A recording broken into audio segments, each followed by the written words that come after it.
सुस्वागत बच्चों।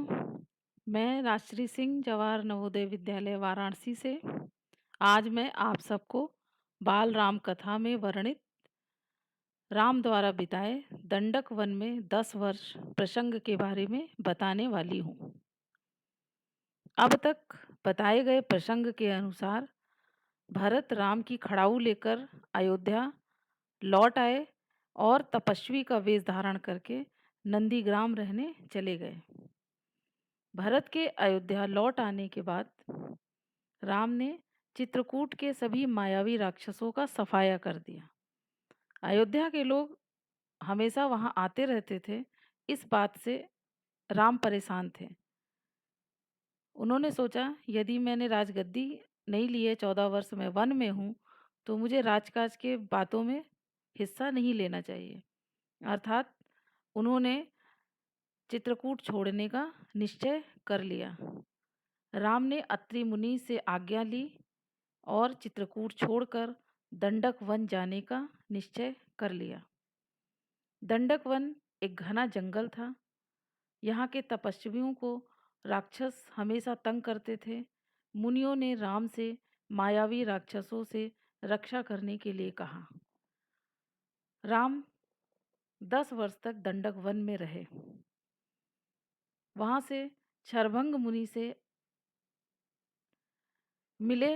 सर्वंग मुनि ने अपने आश्रम में ऋषियों के कंकालों का ढेर दिखाया, जिन्हें राक्षसों ने मार दिया था। वे सुतीक्ष्ण मुनि से भी मिले। सुतीक्ष्ण मुनि ने भी राम को राक्षसों के अत्याचारों की कथाएं सुनाई और कहा कि वो अगस्त मुनि से मिले। अगस्त मुनि से मिलने के लिए राम पंचवटी की ओर बढ़ गए। पंचवटी की ओर बढ़ते हुए मार्ग में उन्हें आगे जटायु मिले। जटायु को देखकर सीता डर गईं। तब जटायु ने बताया कि वे उनके पिता दशरथ के मित्र थे। पंचवटी में पहुंचकर लक्ष्मण ने एक सुंदर कुटिया बनाई। राम लक्ष्मण सीता उसमें आनंद पूर्वक रहने लगे। राम लक्ष्मण ऋषियों के आश्रमों पर आक्रमण करने वाले राक्षसों का संहार किया करते। अब पंचवटी पूर्णतः राक्षसों से मुक्त हो गया था और वहाँ शांतिपूर्ण वातावरण आ गया था। तभी एक दिन अचानक लंका के राजा रावण की बहन शूर्पणखा उधर से गुजरी और वो राम लक्ष्मण सीता को देखकर मोहित हो गई। उसके मन में राम से विवाह करने की इच्छा जागी। वह राम के पास आई और कहने लगी कि मुझे आपसे विवाह करना है। राम ने कहा, मेरा विवाह तो हो चुका है। तब वह लक्ष्मण के पास गई। लक्ष्मण ने फिर उसे राम के पास भेज दिया। इस प्रकार दोनों ओर आते जाते वो क्रोधित हो गई और क्रोध में आकर उसने सीता पर झपट्टा मारा।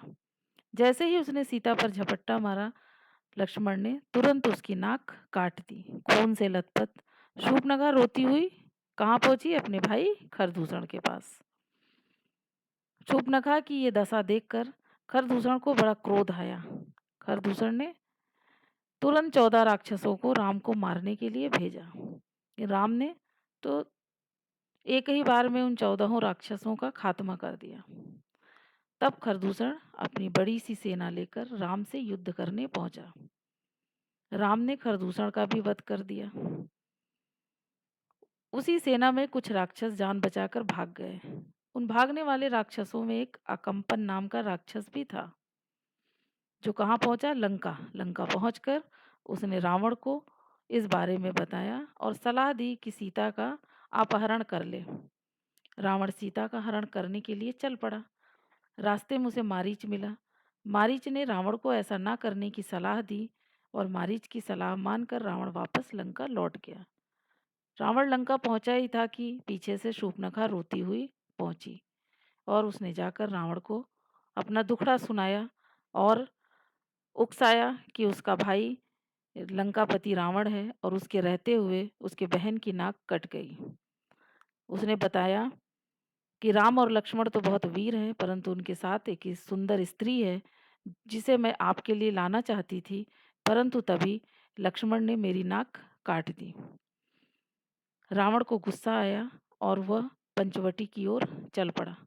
पंचवटी में जाकर वह मारीच से मिला और दोनों ने ये योजना बनाई कि वह सीता का हरण करेंगे।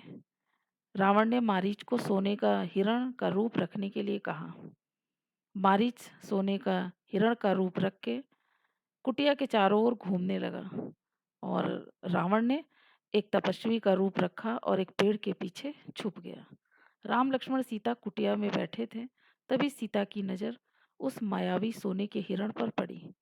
सीता उस हिरण को देखकर मोहित हो गई। वो उसे पकड़ने के लिए राम से जिद करने लगी। राम और लक्ष्मण को इस वन में सोने का हिरण देखकर कुछ संदेह हुआ, परंतु सीता नहीं मानी। उन्होंने उस हिरण को पकड़ने के लिए कहा। तब राम ने लक्ष्मण को सीता की रक्षा करने के लिए आदेश दिया और खुद सोने का हिरण पकड़ने के लिए वन की ओर बढ़ गए, हिरण के पीछे चल दिए। अब आपने जो प्रसंग पढ़ा, उस प्रसंग के जो कठिन शब्द हैं उनका अर्थ मैं आपको बताती हूँ। पहला शब्द है मायावी। मायावी का अर्थ है धोखेबाज, धोखा देना। जिस तरह राक्षसों ने मायावी रूप रखकर ऋषि मुनियों को परेशान किया। संहार, संहार का मतलब है मार देना। राम ने राक्षसों का संहार कर दिया। अपहरण, अपहरण का अर्थ है चुरा लेना। रावण ने मारीच के साथ मिलकर सीता के अपहरण की योजना बनाई।